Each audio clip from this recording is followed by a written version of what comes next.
Welcome. You have come to the right place. This is where you want to be. This is Revolutionize Your Marketing. This show is sponsored and produced and made possible by Mill City Marketing MA. And we have my great friend, John Petros Sr. here to host.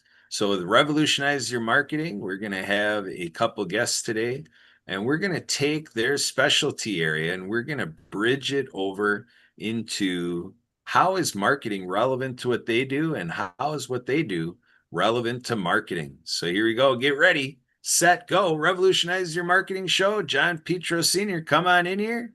Take it away. This is your show. Have fun, John. Thank you, Kurt. Great intro as always. A little different. I go for different. That's why I wear a yellow shirt, There you go. Yellow doesn't mean caution all the time, or does Right.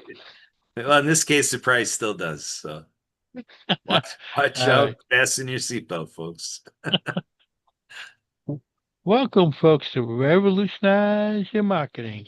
I have a couple of guests on today. They work together on a nonprofit. Um, they're in the literacy field. So let's bring Patricia and John in. Hello, everybody. And welcome. Here we go. How you doing, guys? I'm Just doing great. fine. Yes, how are you? I'm doing great myself. Enjoying this weather up here in New England. So let's start off and let people know who you guys are, where you're at, and how you get to do what you do with it. Okay. We have a nonprofit and we have a for-profit, and our for-profit actually operates like a nonprofit. So I know that sounds like a conundrum. Well, our overarching goal is to eradicate illiteracy in our country. And so we're trying to do it through several ways. But right now, we have a campaign out there called Free Reading Check. And John, you want to tell them why we're calling this Free Reading Check and what's the purpose? Well, we realize that a lot of parents send their kids to school expecting the schools to teach them how to read. And And why not, right? I mean, it's a school. right, yeah. Yet we're finding that in the schools, only 40% of them are reading on grade level, and the other 60% are beginning to fall through the cracks and are one, two, or even more grades behind. And a lot of cases, the parents don't even know. So we wanted to set up a recheck so that they can see how is their student doing. And, if the student is behind, they can start to take some measures in addition to whatever the school's doing to bring them up to speed. Interesting. Yeah. I know that is a fact. I still have one at school. And yeah, her reading is behind. Mm. I wish she would do more reading, even when she's home, but teenagers nowadays, though, reading isn't one of their things. That's why schools need to push it more than what they do. Yes. What grade is your child? Um,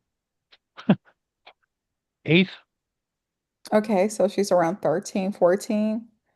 And guess yeah, what? This is a time for her to really catch up before she hits high school. Because once high school comes into play, the text is way more complex and everything is significantly harder. And that's where, the depression comes in with some of the children, more bullying, and things intensify. But yeah, it's not too late. It's not too late, even for your baby. And we will love it if even, when our podcast is over, let your child go to freereadingcheck.com. It really is free, but you need to be beside her. You are your wife because you want to make sure she's taking it seriously. Nobody else is reading for her. She's not using an AI to read for her. And you're able to see where her true reading ability is. And it may not be as far back as you think. Yeah. You say she's late middle school. We would like for Yeah. parents to know that where their kids are in second, third grade before it gets to the state that you're at. Now, you as a parent, you're aware, but some parents aren't even aware. Yeah. Yes. I've I've worked with on the PTOs in a couple of schools Hmm. along the way. Even when my oldest one was in school, and that that's been one of the main top topics in some of our discussions is the quality that the kids are getting taught, not only in reading but in other subjects as well. Yes. Now, And yeah, and it even like all now, overlaps. there's a, there's a lot of conversations coming out about history in schools now. Matter of Hmm. fact, they left this morning. Um, they're going down to a fair down towards the Cape on the coast, and my oldest one and a friend of hers are taking her early today down to see what Plymouth Rock is. She doesn't Hmm. even know about the Pilgrim. Oh, wow. Um, and as far as the reading goes, I don't know how it is in a lot of places, but around here, they have a summer reading program. They Hmm. expect the kids on their own to get these books and just read, Mm. and it doesn't happen. Yeah. Wow. Yeah, that doesn't even sound like a true summer reading program. Wow, that's interesting.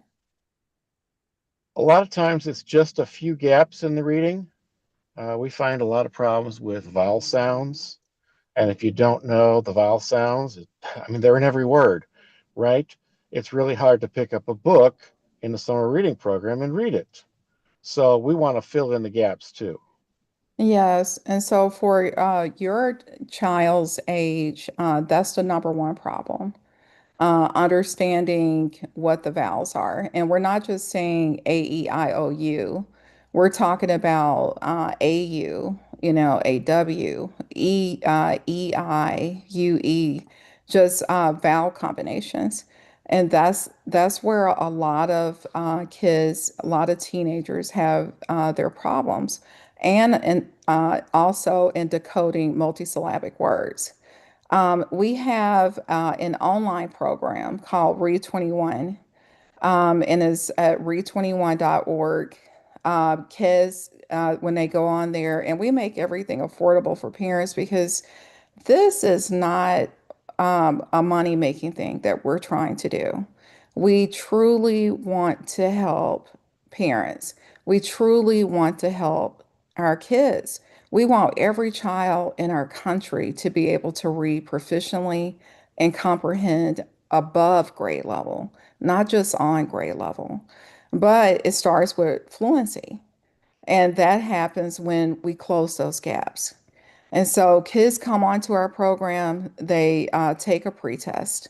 When they take that pretest, it shows where the gaps are. So if, let's say, if the child knows their consonant blends, they know their single letter sounds, they know a lot of things, but just like the vowel blends that I'm mentioning, if that's where their gap is, then that's where our product will place them. And then they're on it and they're talking just like I'm talking to you, but the program is talking to them. And so they're having to speak into the program. It uses speech recognition. And so it's a very engaging program and it's fast. So the kids are not allowed to just click, click, click.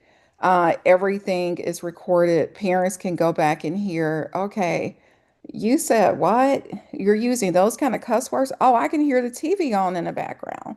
So if parents are at work and they're saying, okay, I need you to be doing this, well, the parents can verify, did they really do it?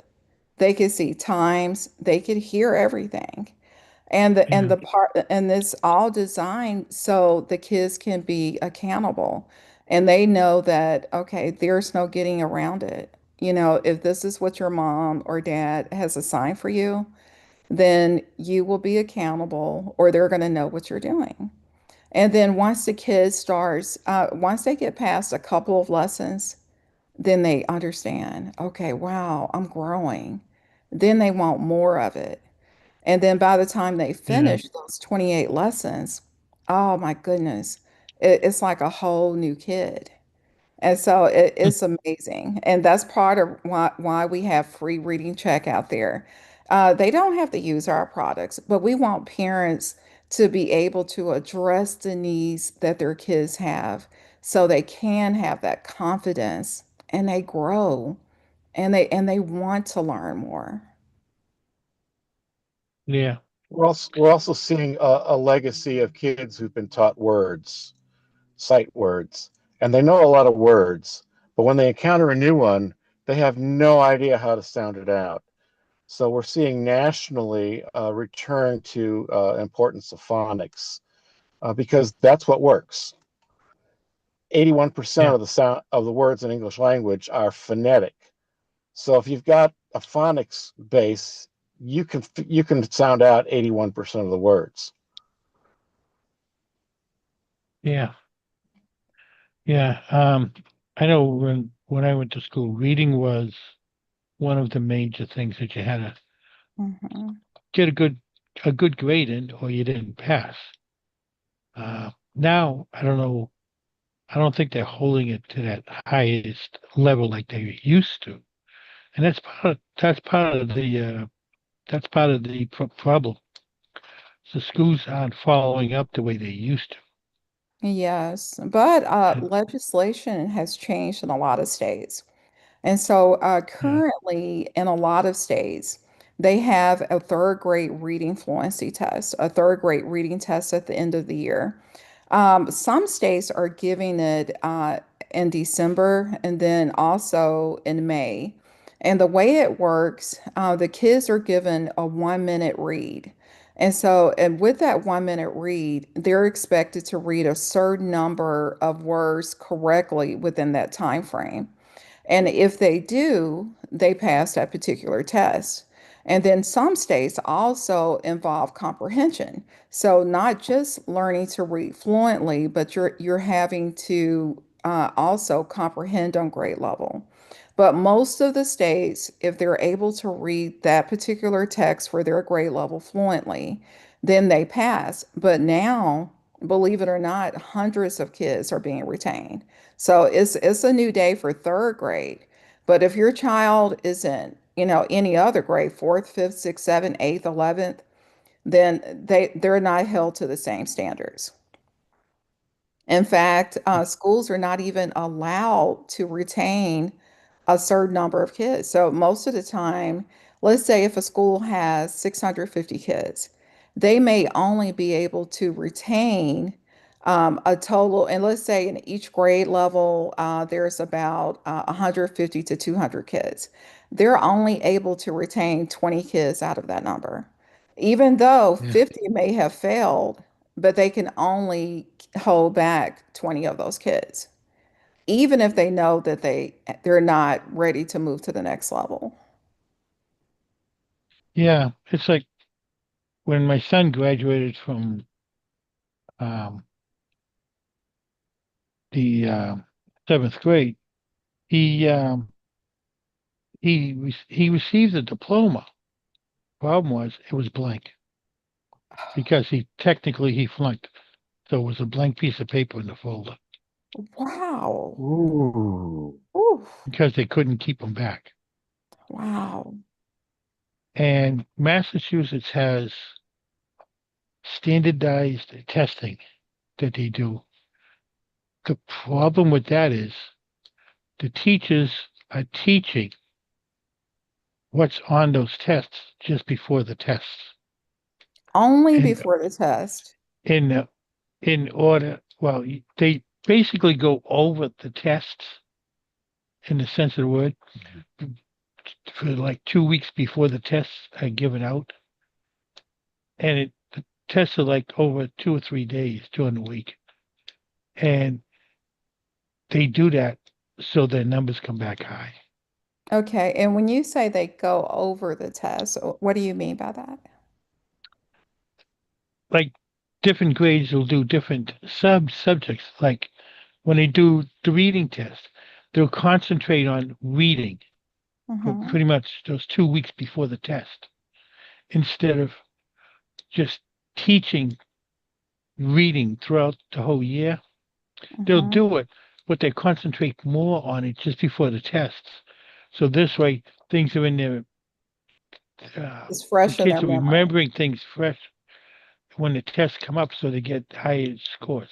And Okay. after the test, they relax off a little bit again.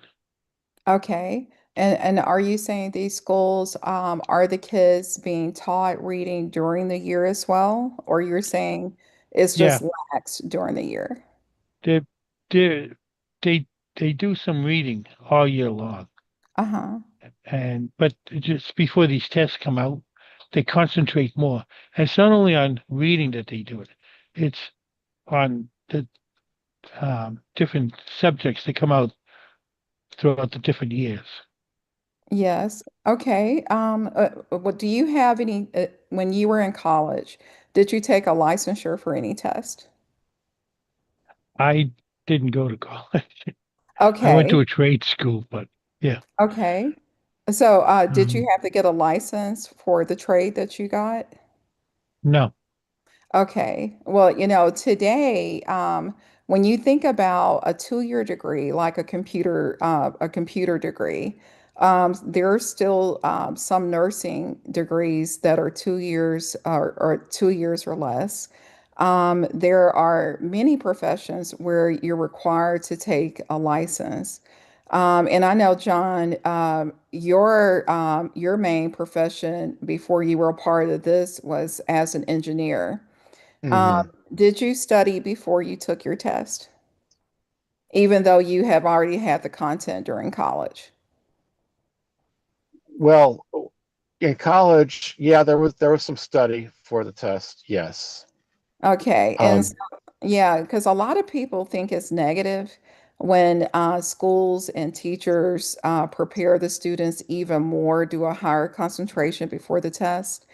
But really, I think that's a smart thing to do. But even if now, if a teacher has not been teaching the content throughout the year and they do that concentration in 2 weeks before the test, the kids won't score well. yeah, But if they have been exposed to that particular subject area throughout the year, it's just a refresher because most kids are not good test takers. And it's just helping them not be nervous before they see this mhm. big test with 50 plus questions compared to what they've had in school where they might only have 20 questions. And so it's more of a situation of getting the kids familiar with what types of questions that are coming so they don't freeze up. Not so much as teaching everything in 2 weeks. Yeah, yeah, when I took my fundamentals of engineering test at the end of 4 years of college, a lot of that preparation was trying to bring back to mind what I learned freshman year, what I've learned sophomore year, stuff that, I'd already learned, but you want it to be right at the top of your mind when you take that test at the end of your senior year. So, yeah, this type of thing, if the kids are reading, just kind of bringing that back and helping them to put it back at the top of their mind, what they've already learned, is useful. But if they haven't learned it during the school year, 2 weeks isn't going to do it. yeah, Yes. And John, you asked yeah, at the top of our call, how did literacy to success? How do we get into this? It didn't start out as literacy. It started out as housing.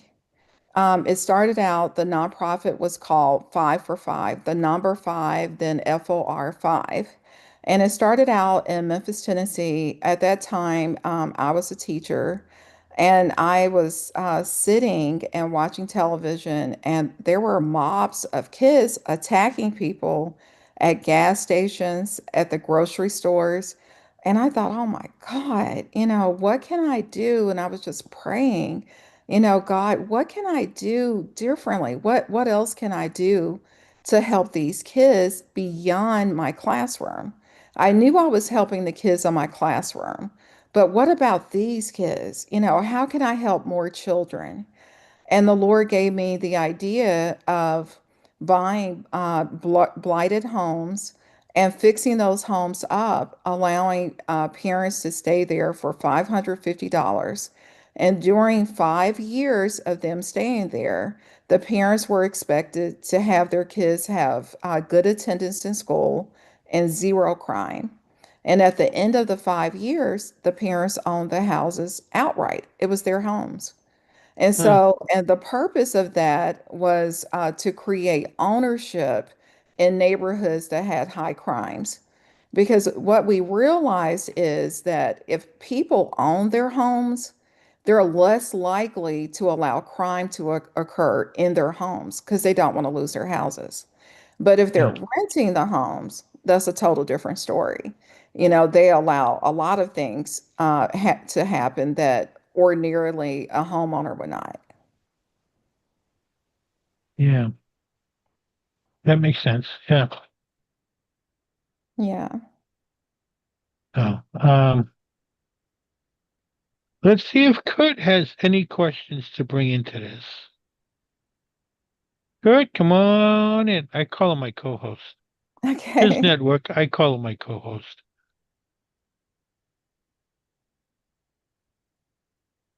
And while Kurt's coming in, what we realized is that we Yeah. couldn't sustain having the houses. We couldn't get the grants, so we didn't really have the money to really make that sustainable. We tried to get grants, and today, back then we could buy houses for $5,000 to $10,000, put Yeah. 20,000 in, and then the houses are great. But today, you already know the costs of homes today are extremely expensive. But we realized that the actual problem was literacy. So if we could get kids to the point where they're reading fluently, they're comprehending, they graduate, then we're going to have a decrease, just a total decrease number of kids or young adults going to prison. Because 80% of people that go to prison for the first time now do not have a high school diploma or a GED. And when you drive that down, you figure out the cost is literacy. Yeah, we see that students who can't read or read very poorly in school are 4 times more likely to drop out. But continuing with school through that high school diploma, getting the high school diploma, they're going to have average incomes that are going to be $20,000 a year higher than the high school dropouts. That raises the whole community. Yes. And that's why it's Yeah. so important for parents to go to freereadingcheck.com so they can go ahead and fix this issue so their kids are not one of those negative statistics. Yeah. Kurt, I know you have questions, my friend. Yeah, so the three of you have done, really well speaking to the issue and the dynamics and the, onus with parents and, kind of what's all happening in the classrooms and, all of the things. So as you two are doing this, John and Patricia, kind of where do you see this going? Like Patricia, you said that, you used to be in housing and then you saw what can you do to respond to what was in front of you under the housing mission and it brought you into this area. Um, would you agree that thinking this issue is going to be solved on the backs of the parents? I mean, I know that that's really the secret sauce you got in helping parents have that involvement, with their child. But I've got to trust that you've seen that not every parent has the capacity to receive what you offer. That's correct. In fact, I think it is going to be like a three woven cord. So I want you to see, we are looking at families, yes. We're looking at schools, and we're also looking at colleges. So we're looking at all of those intertwined to solve this issue. And the way we see that is this: we have a reading kit called Read21's Fast Track to Reading. And the purpose of that is to have teachers in college, well, they're not teachers yet, student teachers, learn how to teach children how to read, because they're learning that in college now through the science of reading, but we wanted them to have the application of it. So now if you have the kid, you have the actual application, then you're going to feel confident as a teacher, because right now, out of five, if five teachers go in, three, two to three are quitting within 5 years. So that's a lot of teachers. That's a lot of people being lost in our workforce and education. But part of it is they don't feel confident enough to do the job. And I even talked to a college today, and it was solidified there. And one of the professors said that that is our problem. And yes, your kid will work. And so thankfully we'll be working with that college. But I think colleges around our nation need something. It doesn't have to be our kid, but they need something where their student teachers can apply the actual science of reading and take the kids with them when they first start teaching. And so they go in day one knowing what to do. Patricia has had summer reading camps, and at those camps have taught thousands of kids how to read. We want to multiply that, and we see two ways that we can multiply that. One is by equipping student teachers with the skills that they need to bring into the classrooms all across the country to teach their kids how to read with these reading kits. The other is through the use of technology.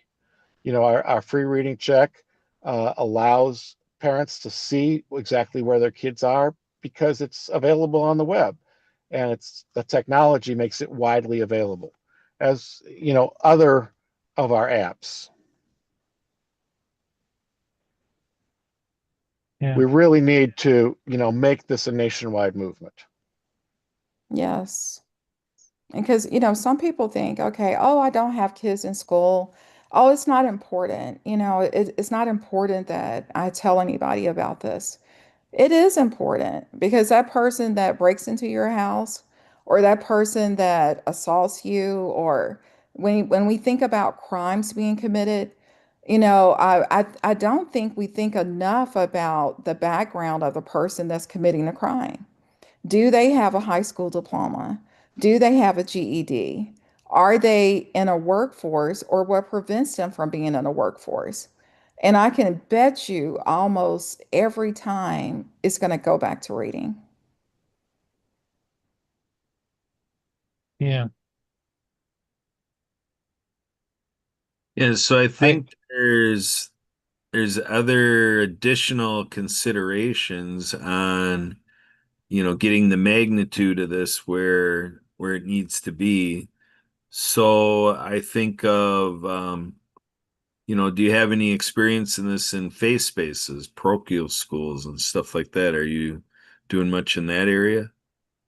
We have had, we have shared our information with a church that, actually, a church that we've attended, that had like a little after school program where they met with the kids 2 or 3 days a week. And their kids have been exposed to our program. So the kids that couldn't read did use our program.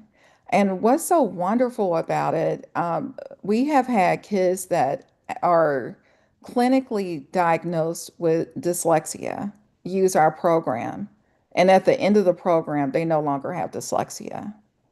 And the reason I think that is because the program is very structured. So it forces the kids to kind of just learn to go from the left to the right, that left to the right motion that a lot of kids with dyslexia miss, where they go from the right to the left versus, the way most of us read. And so there has just been so many positive things. It works with regular ed kids, dyslexic kids, special education kids. It works with all children. It has been highly effective. So our kids are 100% effective. Our online fluency is 80% effective. Our critical thinking is close to 100% effective as well. But the critical thinking, your children have to be able to read fluently to use it because it does become quite complicated. Yeah, Is and And this I'm go this sorry. And helps then we English have as a one other thing. Yeah. We came out with a mobile app recently called Read21 Jumpstart. And that's something that parents can use for kindergartners and up. So they get to test it out for free, see can their kids learn to speak into a system. And if it doesn't work for them, guess what? They haven't lost anything. But if it does work for them, what an advantage. They'll learn to read by the time they finish with the program. now you mentioned dyslexia. Trying to think, are you guys like in the realm of learning disability in a sense with some of this, or how does that apply? Yes, well, learning disabilities is under the umbrella of special education. So Right. let's say, yeah, if a child has any type of moderate learning disability, and of course, if a child has a severe learning disability, from mental things that that they can't control. Let's say they might be born with brain damage. That type of situation, of course, is different. But moderate to low learning disabilities, which is classified under special education, those children have been highly successful with our program. And there are a lot of very capable students who are classified as special ed who really have the ability to learn and can learn quickly. We've seen that. Yeah.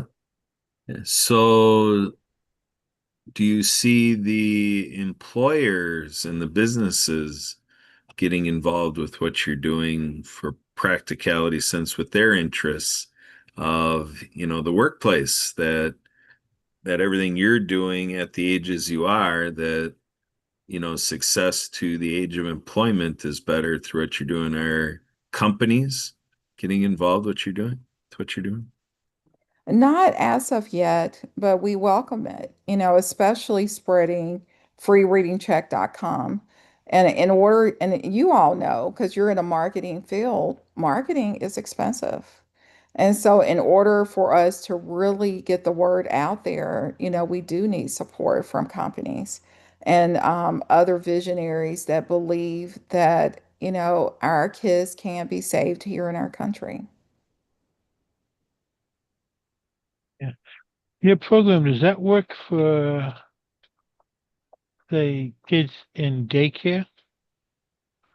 No. Daycare, when I'm thinking about daycare, I'm thinking about our grandson. So I'm thinking he's two, but one of the things that we want to do in the near future is do something for the really young ones. So kids that are 3 and 4. But our programs start at 5. Right. The reason why I'm asking is because my wife has a daycare. Oh, wonderful. Yeah, there are two issues. One is the kids are very impulsive, and Yeah. they start answering the question before you're done asking it. And the other is that their speech hasn't often been completed. They're still having problems with R sounds, TH sounds, you know, stuff that doesn't allow them to quite enunciate as clearly as we would like to see. Yeah. That's why my wife and my daughter, who helps her with them, they're going through getting them started to prepare them for school.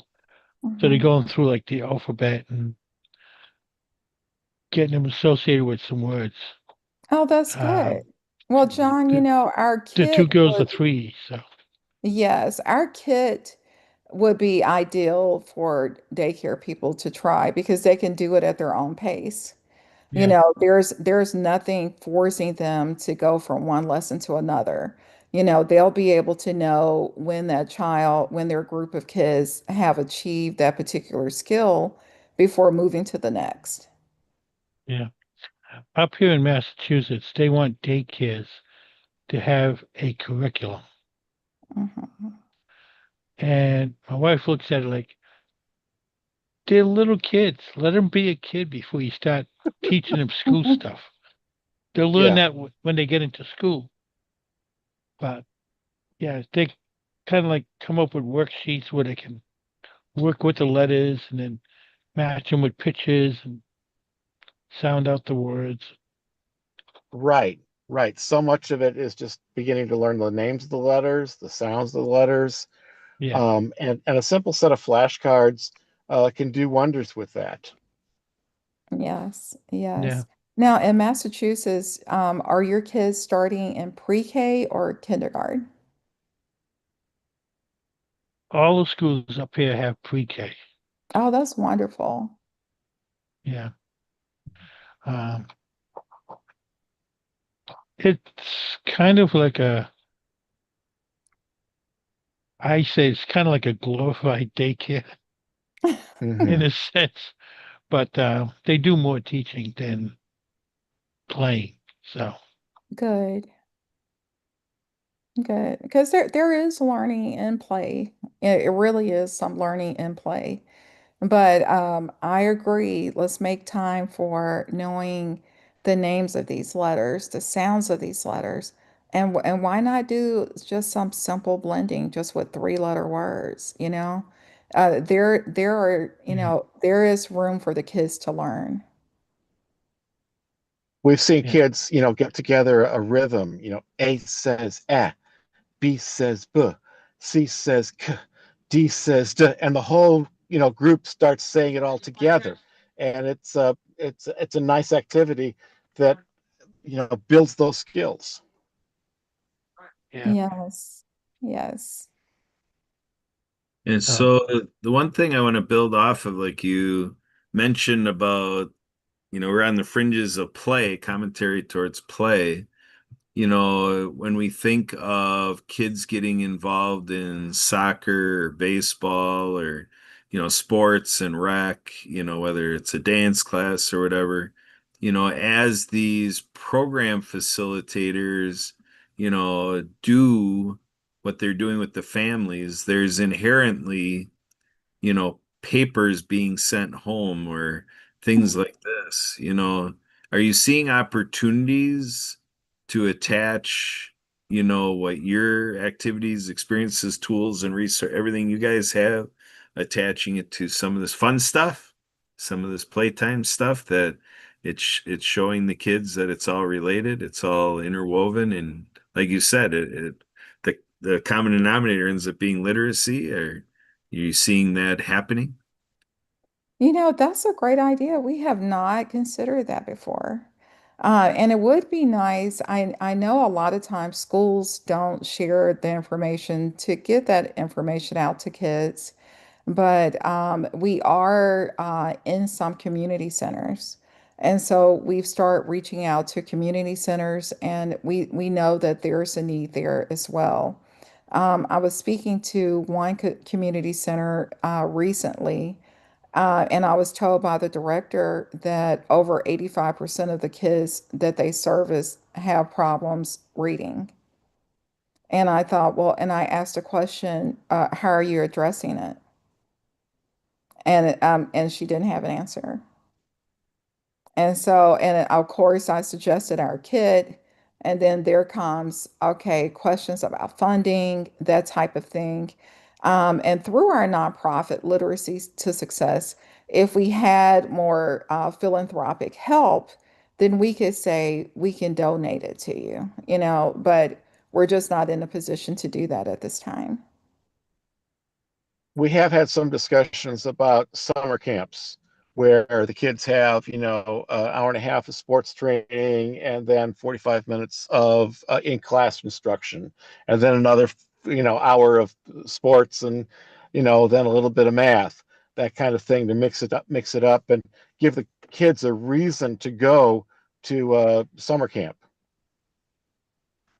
So Kurt, Yeah. I think you're making us think here. You got our wheels spinning.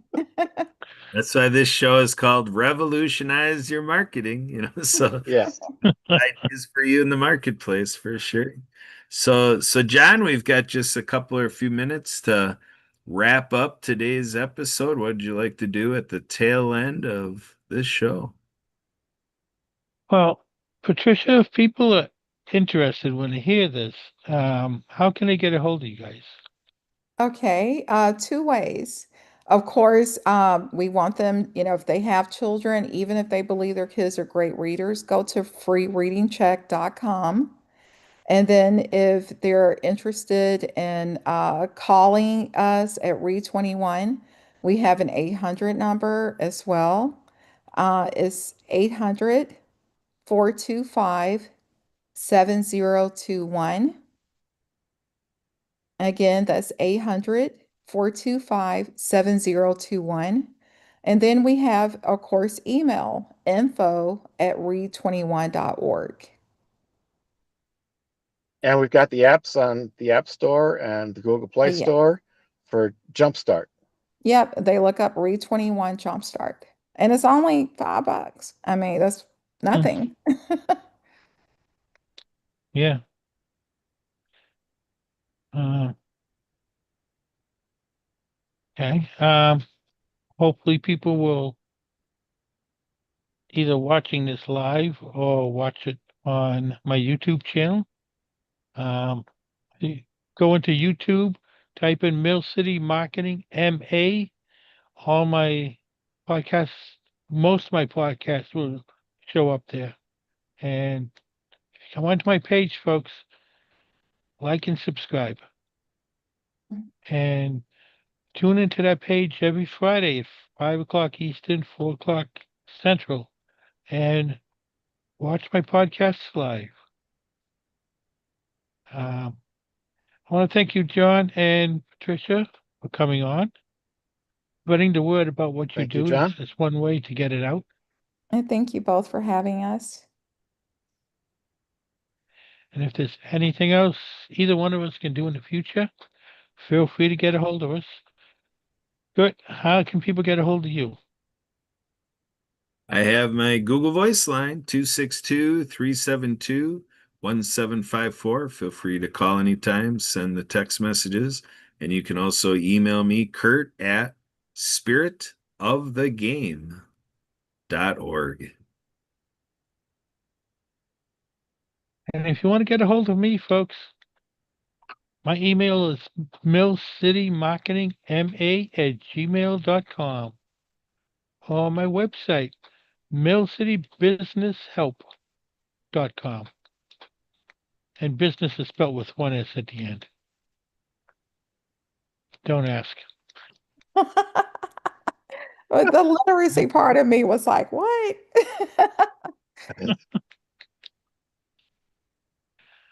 Yeah.